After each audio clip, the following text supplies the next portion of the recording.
The sleeper has awakened! You will be silent! And now for something completely different. Hello! Hello there! It's a Festivus miracle! Come with me, and you'll be in a world of pure imagination. Take a look, and you'll see into your imagination. We'll begin with a spin, traveling in the world of my creation. What we'll see will defy explanation. If you wanna view paradise, simply look around and view it. Anything you want to do it. Wanna change the world? There's nothing to it.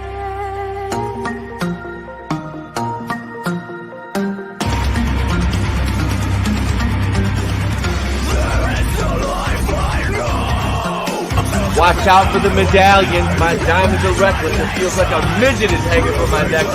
Pepperidge Farm remembers. Yeah, that works. All right. All right, moving on. Hey, what about Tula?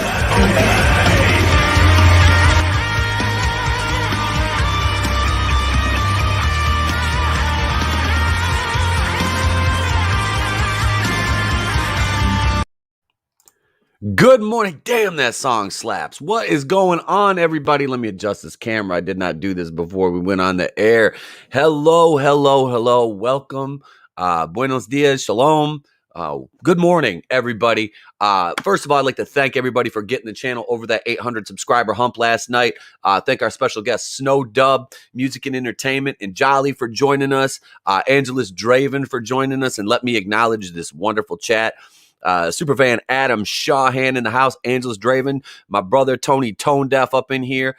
I threw Tony a link. He's more than welcome to join in if he so wishes to this morning. I got a lot to talk about, not a lot of time to do it. Yeah, I'm still das Wunderkind. I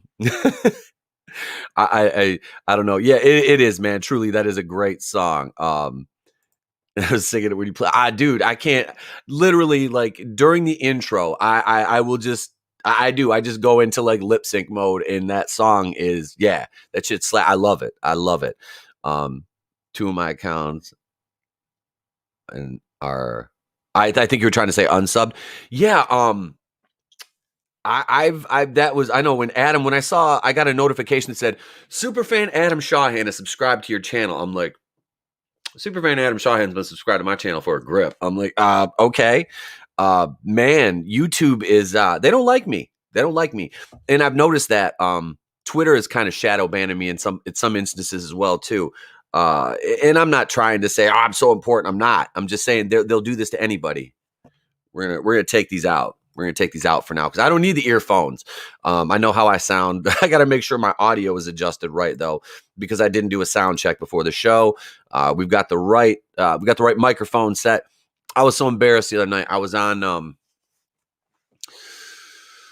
shit. I can't remember what night it was now, but it was Culture Sunday. I was on Culture show, and my goddamn microphone was adjusted to my camera mic, and I was like, boy, so I sounded like complete garbage for the better part of an hour until Tony messaged me. He was like, hey, your mic is adjusted wrong. I'm like, oh, that's fucking great. So we've got some headlines this morning. I have let's see here. Well, I've got a lot of stuff we're going to talk about.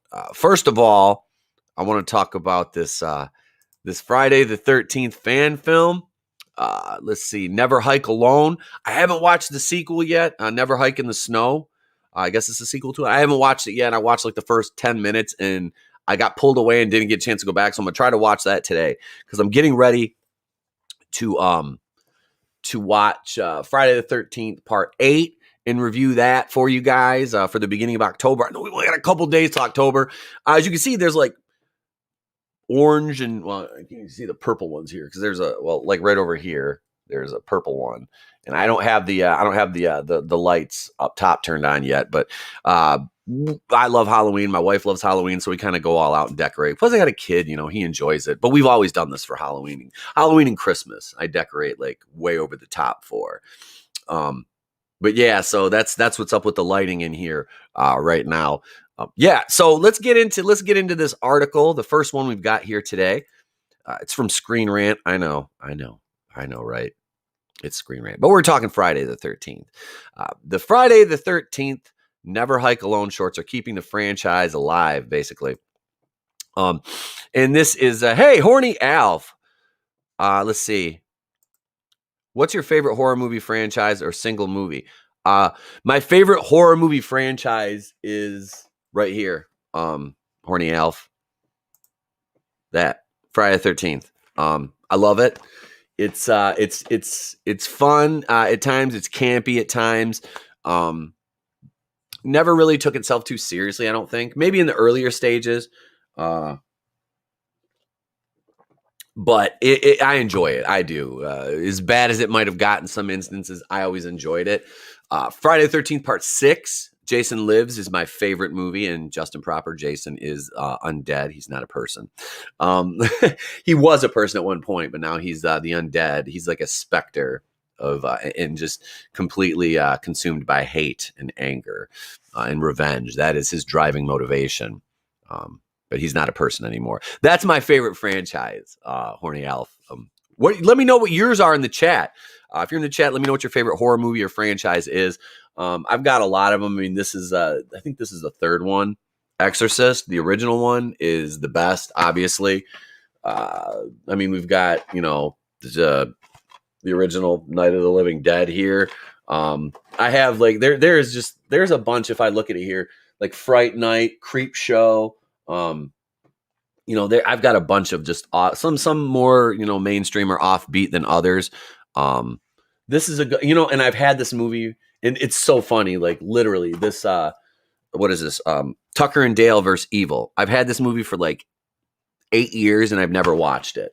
I've heard good things about it though, so I need to check it out. And I know it's kind of like a dark comedy / horror movie. But yeah, I enjoy that, man. I love that stuff. So I'm going to check that out. It's so funny. Tucker and Dale versus Evil. One of my customers loaned that to me, and I accidentally, it was like right before I transferred offices, and I never gave it back. But I sold him 2 cars, so we're good. I gave him a deal. Halloween, what is that? Says the man with the Joker office. This is true, Adam Cheyenne. Super fan. I think I'm going to stream horror games exclusively for October. Have you ever played Nightmare Creatures? It was on PlayStation 2. I think it was PlayStation 2 or PlayStation 1. I can't remember. It might have been PlayStation 1. That game used to scare the shit out of us. Me and my buddies would get high and play that shit. Yeah, it was freaky when you're stoned. Evil Dead. The original Evil Dead is phenomenal. The remake was shite. I hated it. It was like gore porn just for the sake of gore porn. Hail Brightest Day. What is going on, bro? I'm going to DM you. I want to bring you back on soon.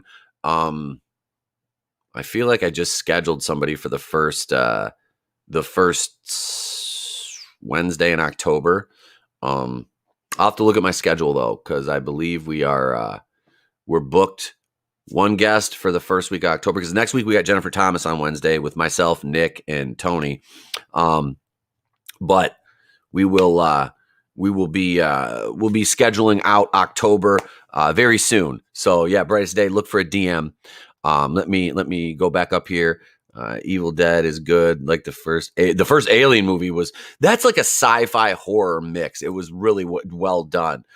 Yeah, I'll check it out, Draven. That's probably one I wish it was on YouTube. We just do a watch party this weekend. It was a good grilled pizza today. Oh my God. No, we order out, but it just turns into a train wreck every time. Either the fucking pizza dude's late or one of the other volunteers fucks up. So yeah. It's funny. My boy Kyle, who works with me, he messaged me this morning. He's like, please tell me before I agree to come in today that you're working. I'm like, yeah, I'm working today. He's like, all right, I'll come in. I'm like, all right. And I don't have to substitute today. So no PE today for me. Just go and work a couple hours and come home. Lost Boys is my favorite vampire movie. Nightmare on Elm Street might be my favorite series. Nightmare on Elm Street's one I want to buy. I do. I'm going to buy that series. I'll get it on DVD. I don't give a shit about Blu-ray. And you got to get them. I don't care about Blu-ray. I don't care if it's on a fucking Blu-ray or DVD. Half my shit is DVDs. I don't care. I do. I will buy a DVD just because it's not. I'm not spending fucking $35, $40 on something unless it's something that I really, really want. Like I've got the prequels and original trilogy of Star Wars on Blu-ray. That's muy importante to own those on Blu-ray. Brightest Day says, Hail Draven, the Clown World Review, and Adam Shawhan. PS1, you have Nightmare Creatures. Okay. Yeah. That game that was freaky. So was Resident Evil, though, with like some of the monsters where they popped out. Silent Hill games. Yes.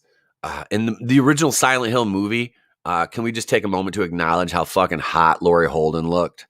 Is the cop? Yeah. Yeah, the original Evil Dead. Yeah. Brutal Morningwood. Just got back from the pool house and I'm stoned as fuck now. I'm sober yet because I have to go to work, so I'll have to stay sober for a little bit until I get home. The original Resident Evil 1 through 3. I don't remember more than the first game. Have not seen the new reboot. You're talking about Evil Dead. Don't. It's really not worth it. The damn dogs and Resident. Yes, that's what it was. The dogs that jumped out and scared the shit out of you. But yeah, let's we'll go over and we'll check this article out here. So let's see here. We'll do that. All right.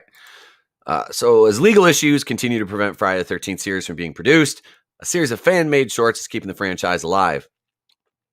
And the first Never Hike Alone movie was just, the guy playing Jason, the victim, and then you had the EMTs at the end of the movie, one of which was Tom Matthews from the original Friday the 13th, which was fucking great. That was seeing Tom Matthews do a cameo in that was seriously so much fun.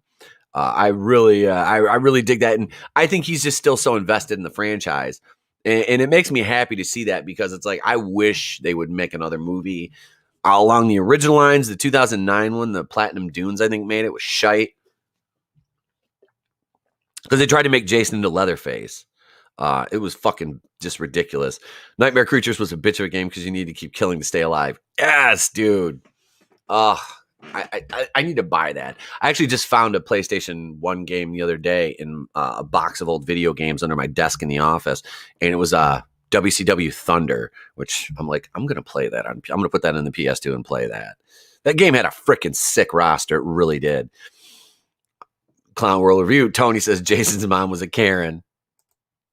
She kind of was. She kind of was a Karen. Oh, she was yeah. There ain't no fluff here.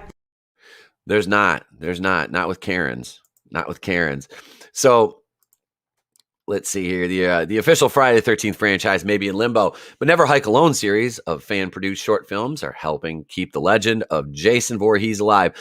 Once the preeminent slasher franchise for a generation of horror fans, the Friday the 13th films continued to be produced up until 2009, after which a protracted and still going legal battle puts plans for future entries on ice. Thankfully, a group of dedicated Jason fans have been working hard to fill the void and keep the slasher on his feet.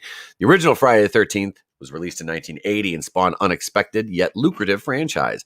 By the end of the decade, there were 8 installments, all produced by Paramount. All the subsequent 4 were made by New Line. Following their acquisition of the rights, nearly a decade after the 2009 Friday the 13th remake, a complicated legal fight between various rights holders began. This case has made the production of new films in the series all but impossible. Even the halted planned DLC updates for the Friday the 13th game. That was because I know a lot of people that played that and loved it. Let's see, the Friday the 13th movies that actually take place on the date. We'll open that up because we'll take a look at that afterwards. However, not even lawsuits and courtroom drama can keep Jason out of commission for long. Over the past decade, multiple Friday fans have taken it upon themselves to add the lore and make their own independently produced Friday the 13th short films. While there have been many such movies produced, one group of fans has taken the concept to the next level by producing an entire series of professional quality, franchise faithful short stories with acclaimed Never Hike Alone films. That would be Womp Stomp Productions. And I have been supporting them for 3-4 years now because I think Never Hike Alone came out. I want to say it was like 2017 or 2018. And I was so impressed. It was like an hour long. And I was so impressed with that. I really was. I was like, man, that is just attention to detail, and it felt right to have the franchise keep going, and these people want something. They care more about it than the people that are battling these, legal fights over it. It's just, see, since 2017, Womp Stomp has unleashed nearly 4 years worth of Friday the 13th fan films, each more ambitious than the last. The first of these was Never Hike Alone, which successfully fundraised on Kickstarter. The 54-minute film told the story of an unlucky hiker who accidentally stumbles across Camp Crystal Lake, discovers the legend of Jason is all too real. The film stunned viewers with its faithfulness to the aesthetics and tone of the official series. With many believing the short would be better than some of the actual films. The crew went the extra mile, bringing back the actor Tom Matthews, who played Tommy Jarvis in Part 6, to reprise his role.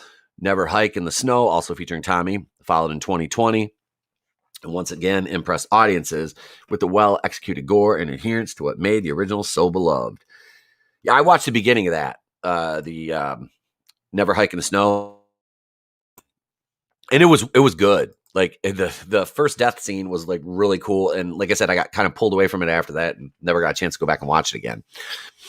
These two films, along with other Jason-centric films like Disappear, like the Disappear music video and the upcoming Never Hike Again, have taken up the mantle left by the official franchise. With the future of Friday the 13th series currently hanging in the air, keeping Jason alive for fans and general audiences is more important than ever. In the absence of new installments, short films like Never Hike Alone and its sequels are not only well-made expressions of the fandom who simply want more from their favorite slasher, but are also proving the 40-year-old series formula is still full of exciting, entertaining, and suspenseful possibilities. Yeah, see right there, that's the key, man. That is the key. Let's see, wait. Never Hike in the Snow sounds like a plot summary for The Grey. The Grey, that was a wolf movie with Liam Neeson, wasn't it? If I'm not mistaken, Brightest Day. And I have seen that. The ambiguous ending kind of annoyed me at the time, but I understand why they did it. Immortal Coil, what's up? He said, thanks for swinging by, Shay, bro. We need to stream sometime. Absolutely, man. You're another one I want to put on the schedule for the beginning of October. Tony, if you're listening, I need you to make notes for me. Put down Immortal Coil and Brightest Day for upcoming guests, and I'll check the schedule in my office. I have to check the whiteboard to see who's up for October. It's probably in my DMs. I guarantee you, it's I've DM'd somebody and said, hey, and I just probably didn't put it on the board yet. Sorry I couldn't stay longer, Immortal. Last night I was fucking exhausted. I sat down and watched the first 2 episodes. I know I'm such a hypocrite. I watched the first 2 episodes of Star Wars Visions, and the first Immortal Coil versus Brightest Day. Got it. Perfect. Thank you, Tony. Okay, Brightest Day said yes, that movie. All right, yeah, that it was a good movie. It was a good movie. Where the fuck was I going with this? Oh, Star Wars Visions. The first episode was all right, very very Kurosawa-esque. The second one, I was like, fuck this. Like, I sat through it and I'm like, what? Like, what is this? I won't be watching it anymore. I watched 2, like I said, 1 episode, I was like, okay. The second episode was utter shite to me, and I'm like, I'm done. Fuck this show. The first episode, I thought it was funny. You've got this female antagonist, and using kind of like the Inquisitors style lightsaber I don't know. I was just like, fuck this shit. Because I could give two shits about Rebels. I could give two shits about the fucking Clone Wars show. I don't care. I don't care. I watched 4 seasons of the Clone Wars. I'll probably never go back and finish it. Rebels, I know Rebels has its fans. I'm not knocking people who enjoy it. For me, I was like, just fuck that show. I couldn't get into it. But what have you? There you go. So Visions, I'm done with it. I checked out. Like I said, 2 episodes is more than enough for me. Yeah, Star Wars has been damaged too much at this point. Horny Alf, you're absolutely right. I love Star Wars. Like, that is my go. Like, I originally started, and I've said this, I started as a Star Wars and Marvel channel, and I have 70 Batwoman videos and under 50 Star Wars videos. You know, we've talked about Star Wars ad nauseum on live streams and things of the like, but I can't support it because you called me every name in the book. You know, you made it clear you don't want my money. So I'm not a Tumblerina. You don't want my fucking money. Let's go back. I want to check out this other Friday the 13th article, though. Is we're getting close to October. It's almost horror time. So we're going to check this one out over here. The Friday the 13th movies that actually take place on the date. Great. No, this ad won't be. Yeah, there we go. Shut it down. All right. So 1980s Friday the 13th already made an ominous date even more terrifying. But which films in the franchise are actually set on Friday the 13th? And this came out a couple weeks ago. But we'll cover it now because it's close to October. And this over here in the sidebar has me interested. The Many Saints of Newark. I'm very excited about that. I loved the Sopranos, and I'm so excited for that movie to come out.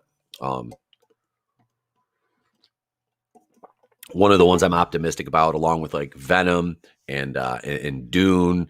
Venom 2 and Dune. So yeah, I'm excited for the Many Saints of Newark. I hated the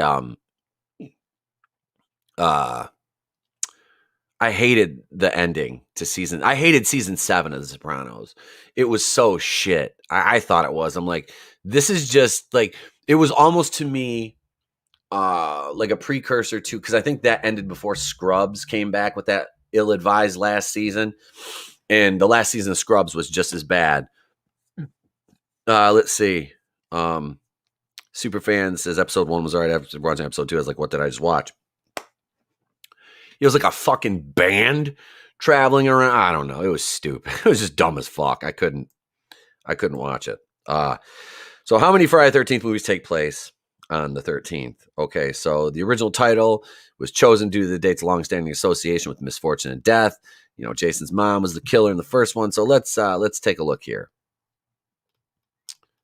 Friday the 13th. Yeah, we've discussed the hockey mask thing, I believe, with Fanzine. As the series began to move away from its focus on the actual Friday the 13th date, some of the films began setting their stories on different dates. This became common in films that immediately followed up on the events of the previous films, setting their stories in the days following a prior Jason attack. It can be difficult to determine the dates in some of the films, but with a little detective work and a little bit of math, it's possible to figure out which Friday the 13th movies are actually set on Friday and which ones aren't.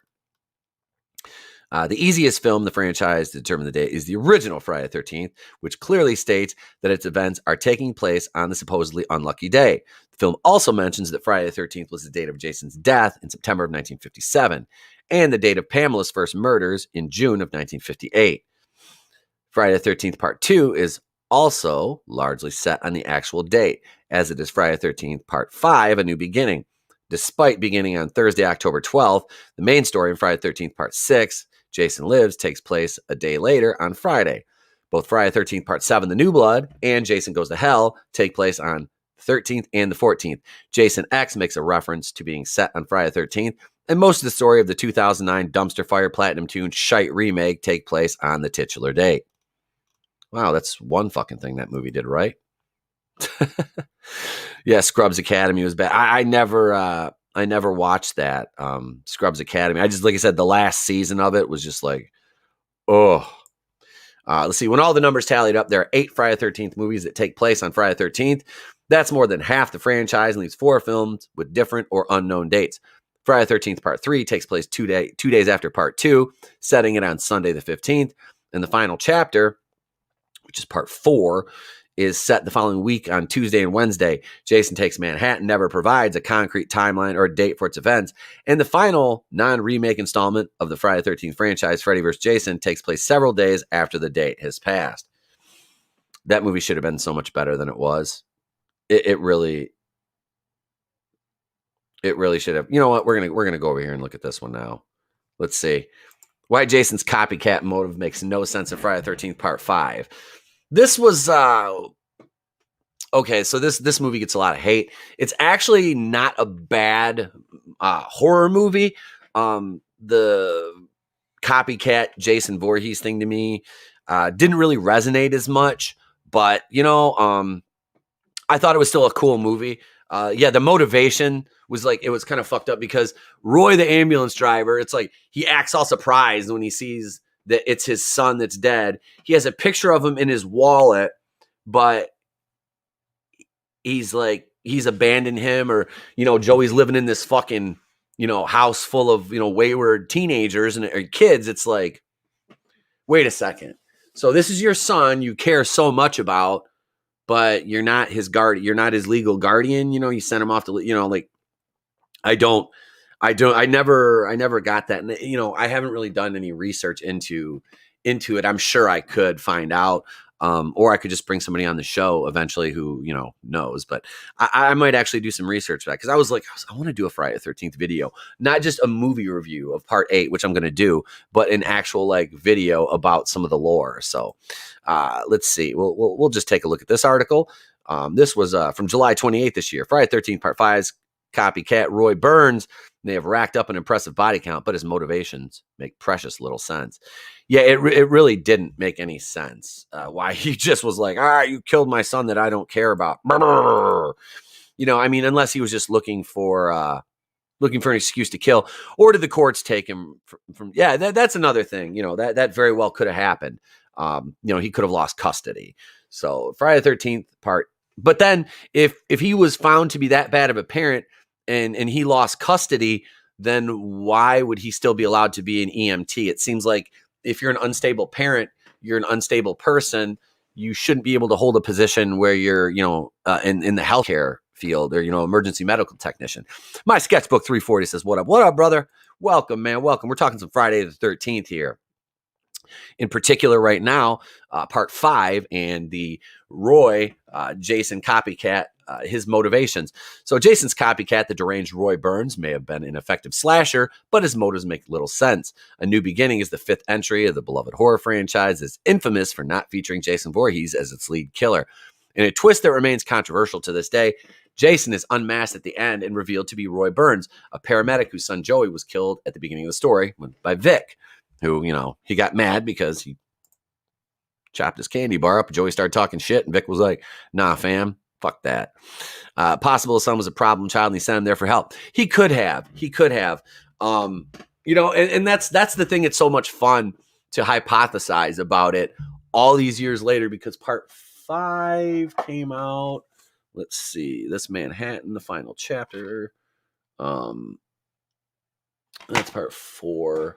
I think I had, let's see, this is Jason Lives, because I started to buy these individually, like back in the day, and it was all of the, there's very little extra. There is some extra features on them, which is cool, because you have the they have shorts on there, and it was actually kind of a precursor to the Womp Stomp stuff. There were these like little shorts, that were kind of tried to feature Jason on these DVDs. So it's let's see, when did this come out? The lighting is so bad in here. 85. Okay, so 1985. So it's been a minute, so we've been hypothesizing about this probably since this movie dropped, people have anyway, not me. I didn't see it until I saw Part 6. That was the first Friday the 13th movie I saw, was Part 6. And I still, like I said, that's just my favorite one. Plus it's got Alice Cooper on the soundtrack, which is a banger. Or they think because I was always working as an EMT, I could do this all day. But let's see here. So The previous entry of the franchise, the final chapter, ended with seemingly immortal Jason being impaled through the face and apparently killed. Like the film's subtitle implies, the original intent was for Jason to remain dead, at least for a while. The producers of the franchise kept their word. Part 5 was an attempt to continue the series while still keeping Jason deceased, so the idea of a Jason copycat killer was created. Of course, this approach wouldn't stick, and Jason would soon return. In Part 6, Jason Lives. Malignant on the sidebar. That movie. If you've seen Malignant, let me know what you think in the comments. Let me know what you think of Malignant. Like I said, if you haven't seen my review, it's available. It's not too terribly long of a review. I didn't do my normal. I'm going to take 700 screenshots. I just sat and talked about it and what I thought and gave you the good, the bad, and the ugly. So check that out if you're interested. For a mere copycat, Roy Burns was insanely successful at not only emulating the Jason killings, but actually outdoing him in the body count department. By the end of Part 5, Roy had killed more people than either Jason or his mother, Pamela Voorhees, in each of the previous films. While Roy Burns definitely had what it took to succeed Jason as a slasher, the reasons behind his rampage are entirely nonsensical. His body count may have been high, but he failed to kill the one person whose death would have meant anything to him. Victor Fadden, the man who killed his son. Yeah, Vic got away. Vic got away scot-free. He did. He actually he got arrested, so he was gone. You know, Vic was out of there. Let's see. Crap weather here, a bit warmer than you, but still cold and rainy for 23 days. Yeah, it is Seattle right here in Michigan right now, basically. Sans the autonomous zone. First one was actually the best because it had a decent plot and a valid killer.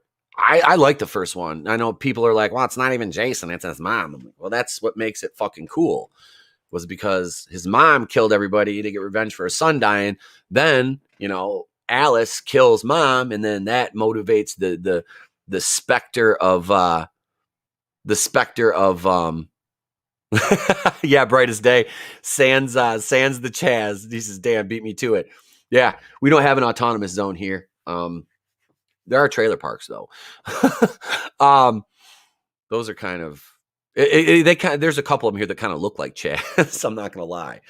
But no, Roy got away, you know, and Jason's mother getting killed by Alice in the end, decapitated with the shovel on the beach. You know, that to me, that rose the ire of revenge and inside Jason and motivated his, you know, reincarnation or reanimation, I guess, whatever you want to call it, his return to, you know, the land of the living, even as a specter, which again raises questions. It's like he died as a child. So how did he grow into this, you know, monster of a man who, you know, there was things that didn't make sense, but it's like, you don't have to think about it too much, you know? But I enjoyed it.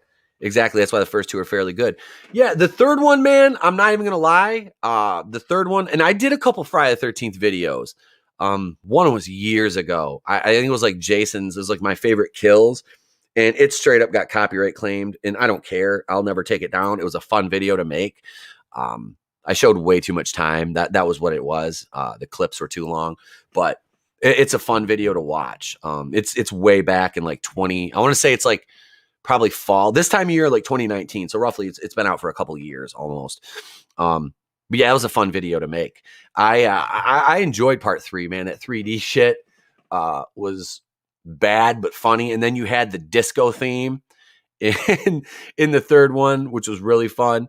And this, like I said, this time of year when I was working in radio, when I would have my talk bed music, I would always come in and out of songs. Return in and out of songs. It sounds weird saying it that way.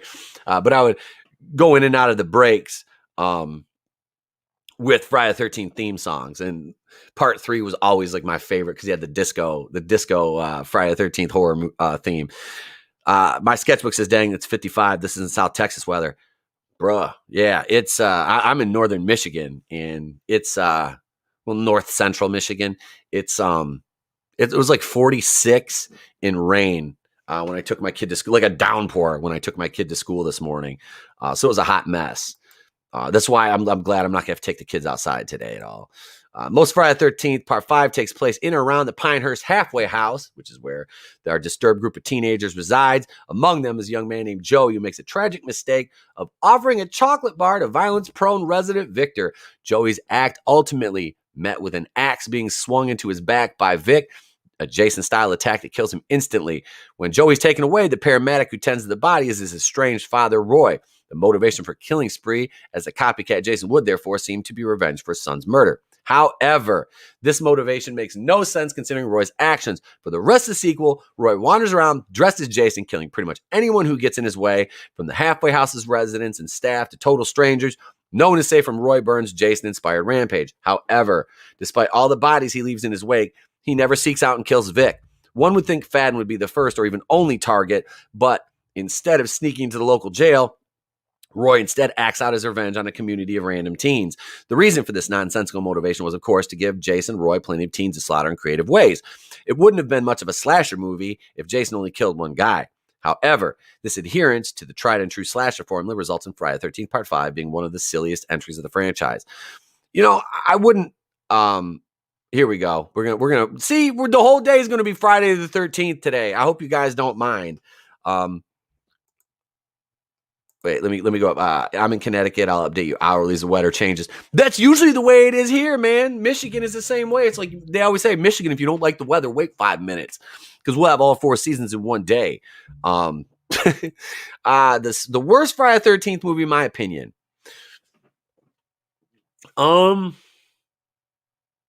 Now, are we counting the entire, all the movies like Jason X, Freddy vs. Jason, Jason Goes to Hell, and the Platinum Dunes one?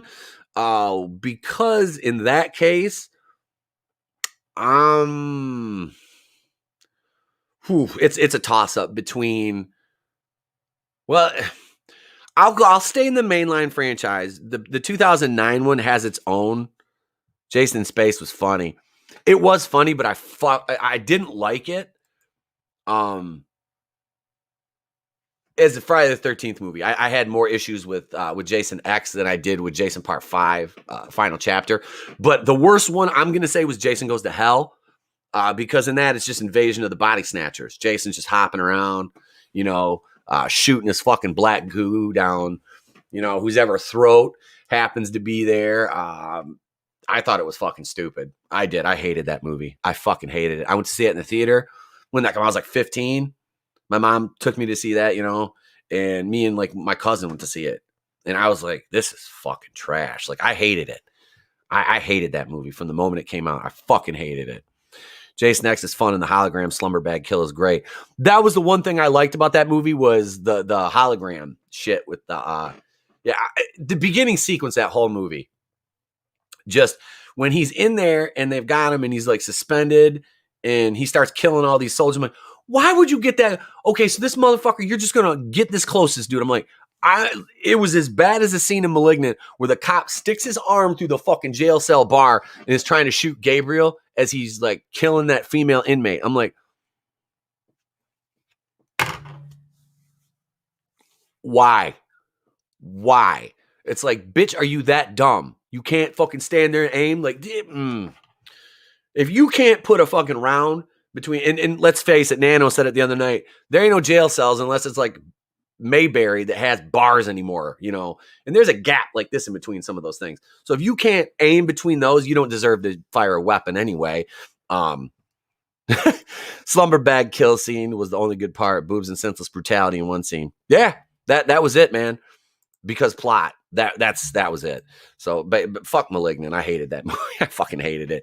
The first and second act were like passable, and after that, and even then, the characters were stupid as fuck. I was just like, and see, these movies, I can get away with, I can let it get away with being bad because they're 80s movies and they're supposed to be campy, that was the decade it was in. James Wan trying to recreate that comes across to me as contrived. But some of the visuals in that movie were very cool. And the lady that played the physical incarnation of Gabriel was fucking amazing. And she's a contortionist. She was on America's Got Talent. I watched her 2 years ago. fucking amazing. And she's a martial artist now too. And she's sexy. She really is hot. But yeah, so she did a lot of practical physical effects and contorting her body for that role as Gabriel, which was cool. I did like that. His power set was stupid though. Like, yeah, we just killed 50 cops because none of them can shoot me because I'm so fast. Yet I'm an actual physical person, but I can control lights and talk through radios.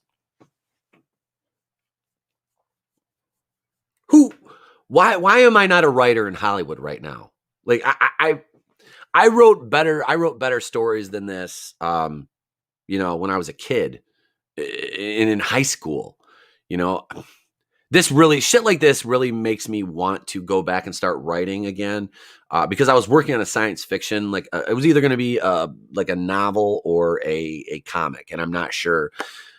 I just don't have time. I want to write it so bad. I want to, because now it's like, I'd almost rather do a Friday the 13th fan film, and would I like to act in it? Absolutely. Would I like to play Jason? Fuck yes.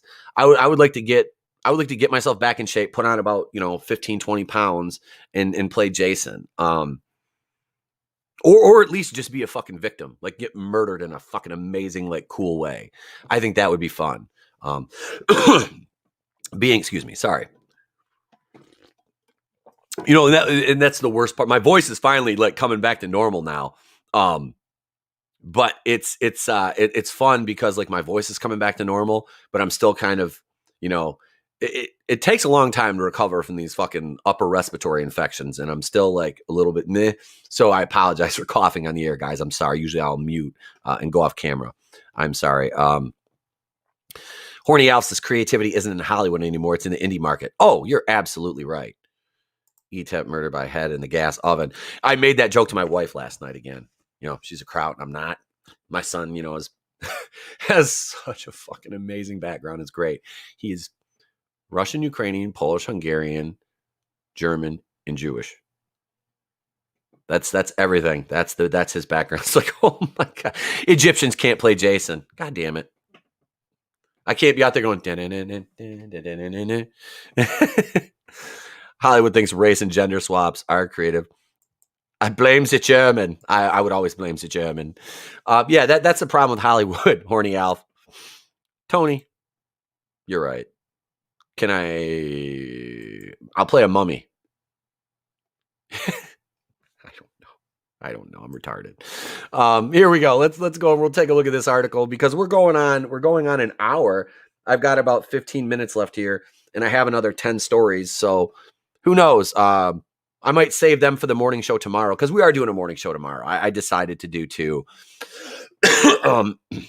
because I have, I don't know if I'll have time. I'm not going to have time today to do a video. I have to hit PJ up on Orville Nation, see if we're doing an Orville review.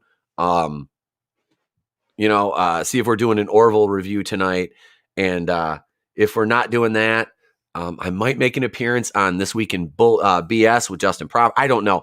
I probably will take the night off and hang out with my wife because we haven't got to hang out and she's leaving for the weekend with a kid tomorrow. So I'll probably just chill with her tonight and watch Game of Thrones, honestly. Hey, What About is in the house. Hail, sir. Go subscribe to What About. It's got a channel as well. Check him out. Thank you. Thank you for joining us. I appreciate it. Be sure if you're here, smack the like button. Make sure, and like I said, you guys probably get sick and tired of YouTubers saying this.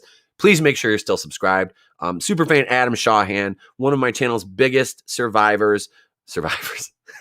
He survived the shite content that I make. Supporters, we're talking about horror movies. I'm talking about survivors. One of my biggest supporters was unsubscribed last night. And I got a notification. Superfan Adam Shawhan subscribed to the channel. I'm like, okay. Is there two of you? But no. So, and I don't just say that for my behalf. I say that on behalf of all the YouTubers out there that you follow. Check your favorite YouTuber. Make sure you're still subscribed to them. If I'm your favorite YouTuber, I'm honored. If I'm not, and you still watch me, fucking awesome. I appreciate you guys so much. Let's see. If Tony, pull What About's link up. And if you can, sir, please share that in the chat. Link to What About's channel. Let's see. Wait, watch out. If she teaches trade easy oven, or how to mess up the water systems. Oh God, I know. Thanks for the. It's just what about says thanks for the shout out. No, you're welcome, man. You're welcome. Like I said, this isn't me. This is we. It's not me here at the channel. I've got a team. I have a team of people. No, I'm not the cornering. I don't have a team of motherfuckers producing my videos and making my thumbnails. In the case of mods, please drop a link to What About's channel. Going back to my point. It's we here, man. There's me, there's Tony, there's Red, there's Vinny. Anybody that's been on the show, you're part of the channel. You know what I mean? So this is us growing together, and other channels out there need support too. So support your favorite YouTubers. You know, if you can share the videos, share them out there far and wide, and help grow this wonderful community that I am blessed, fortunate, and lucky enough to have been able to be a part of over the last couple of years. I have not seen Dune yet. I'm not important enough to get a screener for that. And it looks so good. It looks so good. I'm so excited for that movie. I just watched the Lynch movie again, and Dune looks great and gets better 1 hour and 7 minutes into the movie. I don't want spoilers, but I do now. You had my interest. Now you have my attention. What about? Brightest Day says we support each other, and that's absolutely right, man. That's absolutely right. Let me hang on. I'm gonna go off camera here, and I'm gonna mod a couple more of you. Yes, I'm gonna throw you wrenches because that way you can share your links. What about? I can't find it. Keeps pulling out some channel about hardwood. What about? I'm gonna wrench you in the chat here. Hail Chris Fisk, formerly known as, was it Resvagram? I'm sorry, I can't pronounce it. If I'm mispronouncing it, I apologize. But hail Chris, thank you for joining us, sir. We appreciate you, man. We appreciate you being here. We really, truly do. I'm gonna go over here to my live chat. Let's see. Where is What About? There's What About right there. Add mod. What About? You're modded. Brightest Day. You're wrenched too. There you go. What About? Go ahead and put your link in there. I'm not one of these guys who's going to get mad if you post your link in my chat on my live stream. You know, that's not something that I would get upset about. That's something that I am happy to have you do to promote your content. That's fine. This is a platform. So let's see here. The costumes and technology looks great in this movie. Yeah, everything I've seen, like the still suits, what the Fremen wear, look fucking phenomenal. They truly do. They look great. I'm gonna have to go off camera again here for a moment, folks. Let's see. The comic book creator, formerly known as Resvagram. Oh, so you are independent creator. Fucking excellent. We love it. We love supporting the independents here, man. That is a big part of this community. But what I want to talk about real quick here is there we go. See, What About? I'll post this just once here. Hey man, it's what about all right. Yeah, man. Hey, if you're in the chat, don't hesitate to post a link. Zendaya is the only bad part. Oh, see that's kind of shocking, honestly. I was kind of, I don't hate Zendaya. I hate Zendaya in the Spider-Man movies, but she's a beautiful, talented actress. So I'm, I was kind of like, let's see what they do with this. Of course Zendaya is fire, man. They race swapped Liet Kynes, which also made me wonder, all right, so you can't. Beast Raybon is not, in my opinion, I don't know. We talked about this. I think it was on the Culture show. They're not going to have Batista kill a black woman, because no man can ever kill a woman or best a woman physically in any movie ever in this stunning and brave post 2016 world.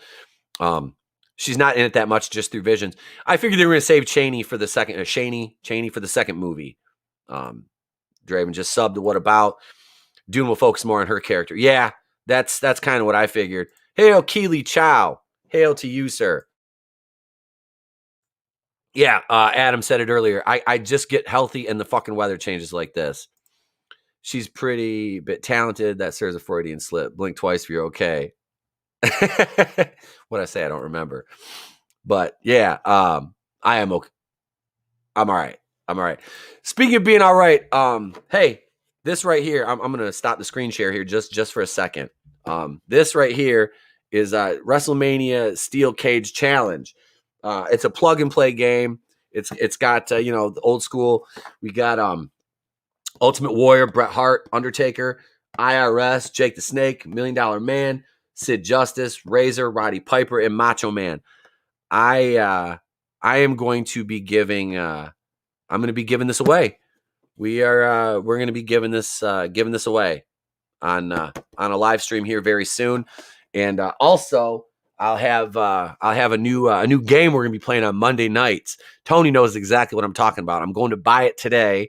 I found it at my local bodega. We'll be playing that. We'll be playing a round of that game on Monday nights. I'll be debuting it. We'll be showing it off the box on the show tomorrow on Twitter and Instagram. So follow us over there too. But let me go back up and acknowledge the chat before I go back to this other article here. True, a female beats a guy in head-to-head in this movie. Oh, absolutely. Like I said, I always laugh. Like you've got like, okay, say, like Scarlett Johansson. I don't know. It's just, it'd be like, okay, say, what's her name? Arya Stark. Y'all familiar with Game of Thrones, Maisie Williams' character, Arya Stark, beating the Mountain. All right, in hand-to-hand combat. That's basically what I look at these fights. And I went off on this, and I've gone off on it before about intergender mixed wrestling.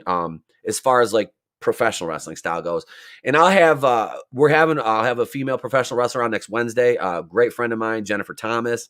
And she's a legit fighter. Like if I like actually tried to like shoot wrestle her, like actual like wrestling, she would probably be able to fucking make me tap a few times because she's more into the technical side of it. Now, if it was just like straight, I'm going to come out and I'll punch you probably, but it's just, it's fucked up because it only benefits one of the people involved, you see. So, yeah, this movie that just kind of makes me laugh when I see that wrestling. That's right. Let's see, tallish, type by, decent face, an actress. Yep. Chris, money. The $1 Million Man is an underrated heel. Oh God, yeah. Scarlett can beat me up. I enjoy it. Fuck yeah. I'm not going to complain. Keely Hale, man. So yeah, we'll be giving away the wrestling challenge game. We'll be giving that away. I'm waiting for my Place to Be reviews shirt. Intergender match can make sense if the storyline's right, like China and Double J. They booked China right, though. They knew how to book her. See, like when you're, and I told Tony this yesterday, I go back to Tessa Blanchard's stupid ass winning the Impact title. The moment that Tessa Blanchard won the Impact World title, that title means shit. Because Tessa Blanchard hit a Canadian destroyer on Brian Cage, who's 270 pounds. I'm done.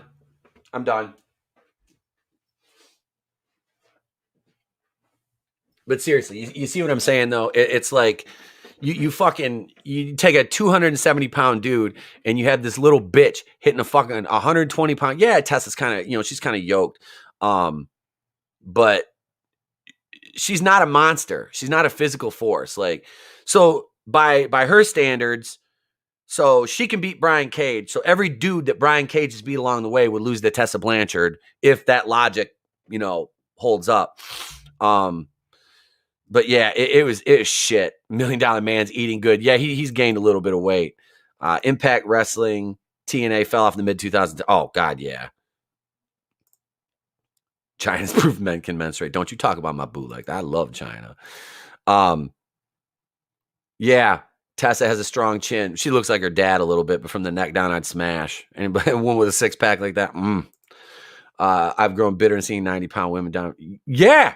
Yeah. And you know, it's like you say that and it's like, you're so sexist. I'm like, no, I'm not. You can't suspend your disbelief. It doesn't fucking work. Like, it doesn't work. It doesn't. Like, no. Fuck you. You know, it doesn't work for me. And I'm not the only one. Awesome Kong was legit. I wish her run a WWE last longer. I liked her. She was huge, you know, and she wasn't Nia Jax bad. Nia Jax is a fucking garbage tier. And I saw somebody mention Brandon up here. There it is. Draven mentioned Brandon. That's how they book. Now, did they book that dude like a fucking, like he's supposed to be some kind of beast or something now? Yeah, the bazooka thing was kind of meh. It's kind of like a young teenage boy beating grown men every movie. Yeah, it's like taking Finn Wolfhard and putting him over on Brock Lesnar. It's just, you're looking at it like, what the fuck? It's 10:20. All right, we're gonna cover this. We'll cover this last Friday the 13th article, and I have the rest of the topics that we were gonna cover today that we will talk about mañana. We'll do those tomorrow morning. Here, let's make this bigger. I see my ugly face. China with Eddie was good. Yes. Yeah. They did well together. It was a solid pairing. You know, they played off each other well. I like that. See, there's still much. This is Friday the 13th Part 5 is canon. It's complicated, right? There's still much debate whether Friday the 13th Part 5 should be considered canon here. Both sides of the argument. When did this come out? June 5th, 2019. Wow, this is old. All right. What did Chris say exactly? What about a 90-pound dude get destroyed by a dude too? Yeah. They book her against girls and tiny girls. Yeah, see? Okay. I'll talk about this because I watched what's her name? Ruby Soho versus Britt Baker. And I think this was, Tony, correct me if I'm wrong. Was that from this past Wednesday? It came up because I subscribed to the AEW YouTube channel recently because one of my friends is wrestling on AEW Dark now. Mysterious Movado, good friend of mine from back in my wrestling days. And that was last night. Okay, so that match was absolutely the fucking drizzling shits as far as booking goes. How those two bitches no sold what, a half dozen fucking finishers, like, and then Ruby giving her that whack ass fucking kick, like, holy shit, my son is 6 years old and can throw a kick better than that. That match wasn't that bad. It was no Baker Statlander, but see, I don't even know who the fuck that is. But yeah, I watched that and I laughed. I started laughing about three minutes into it. Not even. I was like, what the fuck? Like, they were working all right, and then it's like, what the fuck? It's almost like an upside down backpack stunner that Britt hit her with, and she kicks out of that. You know, she kicks out of this, kicks out of that. I'm like, oh my God. Like, hey, we used to work with this dude named Sabbath. Guy was fucking terrible. Like, he was huge. Like, he was probably like 6'4", about 270 pounds, just a brick. Like, guy was massive. But he's like, he would not take a finisher. It was like, he would be like, hey, put me through a table, double power bomb me, wrap me in barbed wire, set me on fire, throw me off the top of the Empire State Building, lift me back up, drop me out of a helicopter, hit me with a nuke, and then a choke slam, and we'll finish it. That was basically like how his matches would go if he was going to lose. And you're like, so what the fuck is the rest of the card going to do? You know, if you're no selling finishes, multiple finishes in like the 2 or 3 spot on the card, you're a fucking piece of shit. Because then, like, what the fuck what are they going to do? How many adjustments do the matches later in the card have to make? Because you don't want to be put away by 1, 2, even 3 finishers. You know, you're going to lose the crowd doing that. You're going to lose the crowd, especially in a lackluster fucking women's match. Like, and it was a lackluster match. It wasn't shit. Ruby Soho, first of all, that gimmick and that name is dumb as fuck. That was the main event? Holy shit.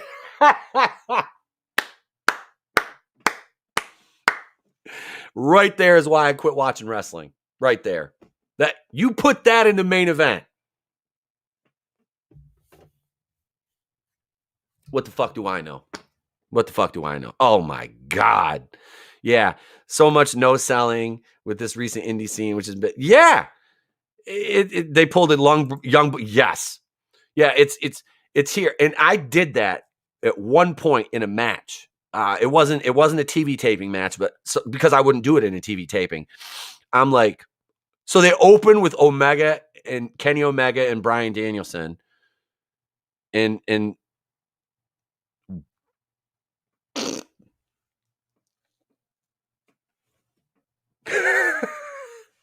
Jesus, fuck me. Oh, the main event was a Rancid song. Tony says Danielson and Omega was a solid 4 3/4 star match. Would have been a 5-star had not gone to a draw. Oh, they worked to a draw.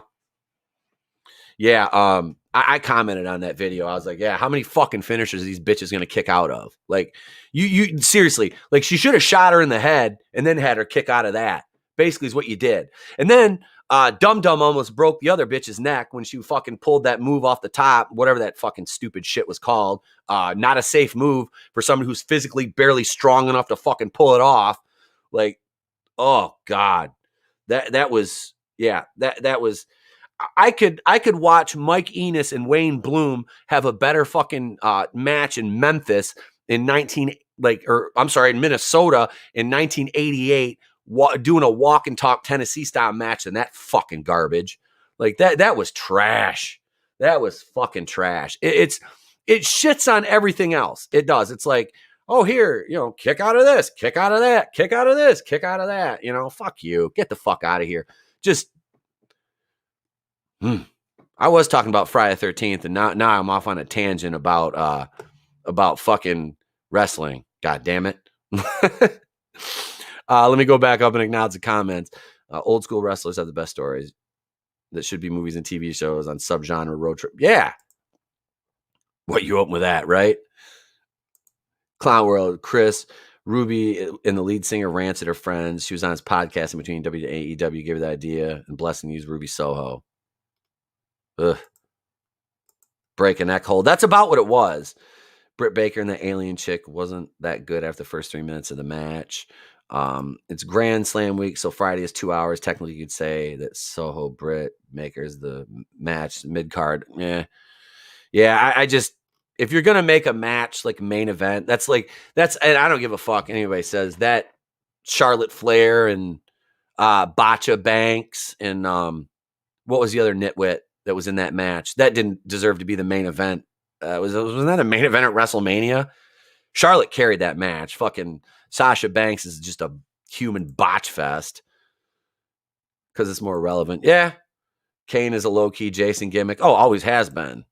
Always has been. You know, I believe 90-pound women physically dominate 2/3 times of superhuman strength. Yeah, that's it, Keely. That's it. Yeah, it was cringe. It's fucking cringe to me. Like I said, I want to watch AEW, and then I watch shit like this, and I'm just like, and I shouldn't judge by one match. I know, trust me, but I'm just like, this is the reason I quit watching professional wrestling. It's shite. It's shite. I can't even get inside of it. Nobody has ever kicked out of Kenny Omega's one-winged angel. Well, that's the way it should be. There's certain finishers that should be protected. It doesn't make any sense to what always pissed me off was when you would see somebody use like a pedigree, like a lower card guy use a pedigree, like, and somebody kicks out of it, and then Triple H finishes somebody with it in the main. It's like, huh? I've been cleaning up coffee since I shoot him in the head. Come back from that. Sorry, brutal. Sorry, didn't mean to cause a mess there, bud. The Soho name is dumb. I didn't like Ruby Riot. I just didn't. I don't know. Half these gimmicks are so fucking stupid. It's starting to remind me of WWF in the 90s. It's like, well, let's see how many cartoon gimmicks can we fucking shoehorn onto one show. Her face looks like N64. There's better graphics on N64 than her face in reality. Flair versus Lynch versus Rousey. Was that the main event? I thought Sasha Banks was in one of those. It was a cage match or some shit that was fucking terrible. That's probably Hell in a Cell or something. Let's see. They've destroyed the super kick. Oh yeah, and that's what I was alluding to. We were working a non-televised match, and the two guys we were working were 100 pounds lighter than me and my partner. And I'm like, I'm going to hit you with fucking 8 super kicks. I'm going to do a Young Buck super kick, one-man super kick party. He's like, what? I'm like, just fucking keep feeding. When I kick you, spin and feed back into it. And I fucking hit him with 8 super kicks in a row. And then fucking did like, and then I just did like one elbow and dropped him. I'm like, there, that's how stupid this fucking shit looks. And the crowd was like laughing. The crowd was cracking up because he kept feeding into a super kick. We got to the back and the promoter was pissed, and I was basically like, and just walked away. I'm like, fuck you. That's why I did it, because it looks stupid. There you go. That was me taking a shot at the Young Bucks. I'm like, they're never gonna see it. I don't give a fuck. It was just funny. I'm like, because everybody in the back was like, the Young Bucks are so. I'm like, no, they're not. Shut the fuck up. Shut the fuck up. One of the most overrated fucking tag teams I've ever seen. Kenny has too many high impact moves that can be hit from a stupor. Kenny always wrestles like a creator wrestler with nothing but finishers for power moves. Remember the gobbledygooker, man? Dusty Rhodes must have been taking some good stuff back in the 90s. Oh yeah. Oh, absolutely. Yeah, I catch a lot of shit for my I'm so savage when it comes to wrestling. I don't fucking care. I don't. Having done it and been around it and worked with guys in the Fed and shit and talked to some of them, and it's, the psychology of it, it's like half the shit that these idiots do makes no sense. They do. They want to put on, it's like they want to do video game matches on TV because the crowd is conditioned to that kind of shit. And it's like high spot, high spot, high spot, high spot, high spot. I'm like, you're not storytelling. There's no fucking storytelling. That doesn't take skill. All you have to do is fly around like a fucking idiot. And we brought this guy into our stable who was like that. And we were building him up to be like, my partner and I were basically hauling Nash. We're like, we need a Hogan, but we want a younger guy to kind of mold. And we brought this kid in. And the first thing I told him was, stop wrestling like a fucking retard. And he looked at me and I was like, yeah, you're a fucking yarder, bro. I'm like, stop doing that shit. I'm like, don't kill yourself. You don't need to do that. Because everything he did is like, he had to be high impact. And it's like, we're backstage going, dude, you're going to, injured. What do you know? Gets injured. And we had to wait like 2 months to make his debut with us, which we did like a Hogan Bash at the Beach heel turn with him. And the crowd fucking loved it. Hated us. They filled the ring up with garbage. It's like, dude, like, he's like, all right, so we're going to throw him off the ropes. I'm going to hit a fucking stunner over a chair or, an RKO over the chair. And we're like, just fucking RKO him over the chair. You don't need to do a back handspring elbow off the fucking top rope, into a cartwheel and then hit a fucking RKO over a chair through a table. What the fuck are you doing? Like, you do whatever you think you should do a quarter of that and it will get over. If you do more, then you're going to have to keep doing that every time until you're like, I'm going to jump off the roof of the building through a fucking bed of a truck when it's lit on fire, wrap myself in barbed wire. You're fucking stupid. Like, you're fucking stupid and you're shortening your own fucking career. That's the problem with these dumbasses. They don't fucking think. And half of them don't want to lift weights. It's like, we had to tell them, like, get in the fucking weight room. Like, I was 37, my partner's 35. We're both jacked. This kid is like 24 and has like a belly. I'm like, what the fuck are you doing? Go tan, lift some weights. Don't eat fucking McDonald's 3 times a day, you fucking moron. I'm just like, and it's like, yes, keep it simple, stupid, Adam. That's it. And I'm sorry. Thank you for coming to my TED Talk. We're done. We'll be done with Friday the 13th today. But yeah, Andre could barely move, but he was exciting to watch because it was an event when Andre did something. That was the thing, Let's see. That is so awesome. You have a background in wrestling like this. It's always amazing to hear insights and people. And I know there's people in the business that call me a fucking idiot, and that's fine. That's fine. These are my opinions, What About says they come with a move list from No Mercy Creator Wrestler. That's it. That's basically it. It's like they went down the move list on the fucking Creator Wrestler, and they're like, oh, well, I can do this, and I can do this, and I can do this, and I can. What the fuck is wrong with you? It's like Darby Allin. He's tiny. He made Punk look like he's so huge. Yeah, CM Punk is like what? Maybe what? Like he's probably about my size. He's probably about what, 220, 225. Not a big guy, never has been. So he does what works for him and he stays in his lane. You know, that's the thing about guys like that. It's if you're gonna put him over on a big guy, you have to, like, I remember when they did the knockout thing with Floyd Mayweather and the Giant. I was like, if I was Paul White, I would have been like, I would have no-sold it. I'm like, fuck you. Fuck you. I don't care if this guy's a butt. Like, he could punch me in the face 20 times and not knock me out. This motherfucker is like, you know, it's Floyd Mayweather. I don't care. Look how little the cocksucker is. You're taking somebody who's like, what, 5'8", and you're putting him over on Paul White, who's supposed to be a monster? That's what WWF fucked up with him. They made him a fucking joke. In WCW, the Giant was a monster. And he was treated like one, and he was booked like one. You know, God, it's so frustrating to see the stupidity and hubris that goes into booking these shows. What About to see him is smaller now? Yeah, he doesn't look that big. Like, he doesn't. But he's like what? He's like 40. He's a couple years older than me. He's probably like 43, something like that. He's gonna have to do some, some gear to get back to that level of. CM Punk is 6'2", 170 pounds. Holy shit. I haven't been 170 pounds since I was in like fucking 10th grade. Like, that is small. That is so small. That Floyd shit was stupid. Floyd has never been known for... No, he hasn't been known for his power. They kept turning... Yeah, they didn't know what they wanted to do with him because that's Vince McMahon. It was whatever Vince wanted to jerk off to that day. 45. Okay, so he's 45. All right. Sting and Darby had a match last night as well against FTR. They came out the NWO colors with the FTR logo. What's FTR? I don't know what that is. I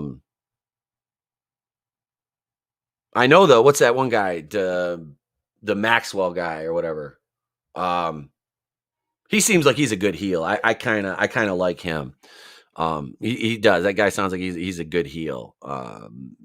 Jacob Maxwell, fucking something or other. I don't know. Loudy sent me a promo he did, and it was it was pretty good. Oh, okay. The Revival tag team, FTR. All right. Oh, Punk's 2 years older than me. He's born 78. All right. Yeah. Well, that's what he said. Darby Allin's 5'10", 175, more like 5'6", 145. Yeah, Vince always has to inflate, or Vince, that's AEW. They have to inflate their fucking shit. But yeah, that's been my TED Talk on wrestling for this morning. Gentlemen, ladies, if there's any ladies listening, we have 3% female viewership here.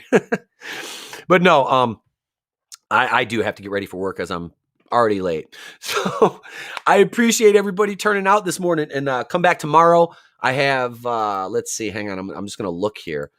Let's see. 1, 2, 3, 4. 4 articles to cover tomorrow morning, to make up for today being a Friday the 13th and wrestling stream, which fuck it was fun. I enjoyed it. As long as you guys enjoyed it, I had fun too. It was great. My sketchbook 340. What About?